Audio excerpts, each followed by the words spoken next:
but it seems clear that TSA is more interested in silencing them in the interest of not being embarrassed than they were in listening to their own employees. Just today, in the Star-Ledger, in a entitled editorial, "Give Airport Screeners Whistleblower Protection," they cited very specific examples. Air Marshal Robert MacLean,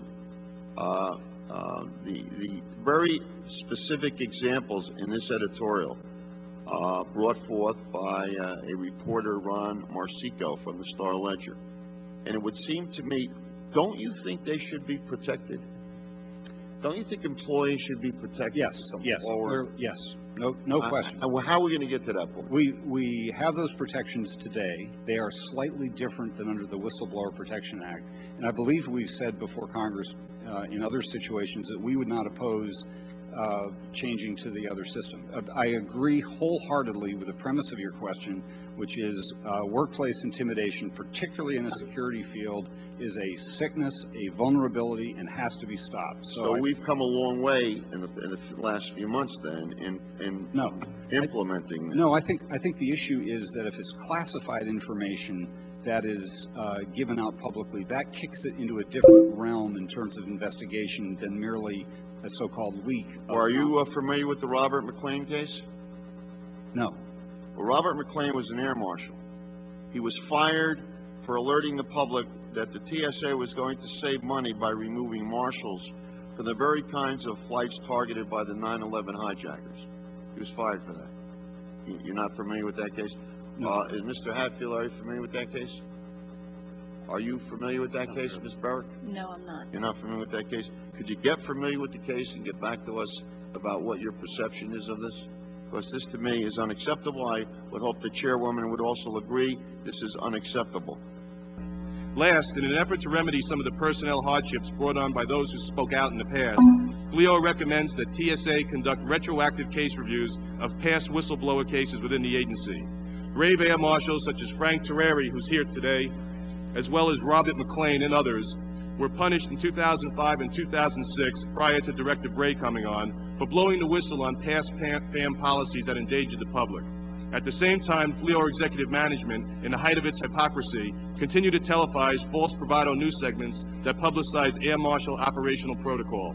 I appeal to this committee to support all efforts to review these cases and return them, those who were victimized, to full flying duty. For 5 minutes, the gentleman from New Jersey, Mr. Pascrell. Thank you, Mr. Chairman. Mr. Bray, it's my understanding that many of what I would consider positive policy and procedural changes that are going on within the Federal Air Marshal Service that deal with the workforce were brought to light by air marshals. In fact, some of those air marshals blew the whistle, voiced their concerns about past policies and past actions. Many of these same air marshals found themselves enmeshed in legal battles following their revelations.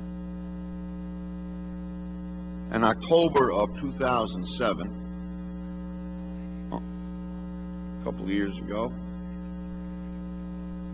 in your seat sat TSA Administrator Kip Hawley, and I asked him about Federal Air Marshal Robert MacLean's termination, because he blew the whistle. And as many other marshals, he blew the whistle, and what he blew the whistle on was implemented by TSA, but he lost his job. Administrator Hawley promised me and this panel that he'd get back to me on the case, and yet he's gone and I never received a response. I don't like those kinds of things. That's not the way to do business here. But I have a good memory, still.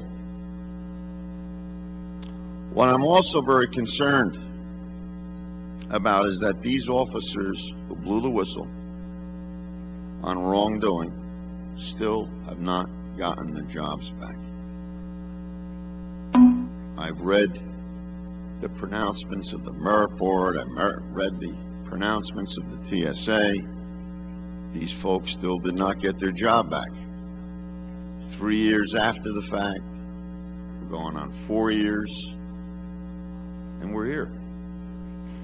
In fact, according to Tom Devine, the legal director for the Government Accountability Project, FAMS has not made an attempt to restore whistleblowers that lost their jobs for bringing to light issues that were later found to be valid. In fact, in many of them, we have changed the notification either from sensitive to classified, and then we've unclassified the information to, I mean, this is serious, and we need to treat it seriously.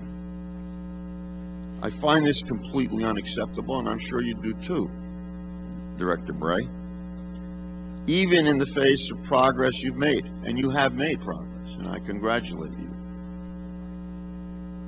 After having been terminated for doing the right thing, shouldn't these folks be restored in their jobs?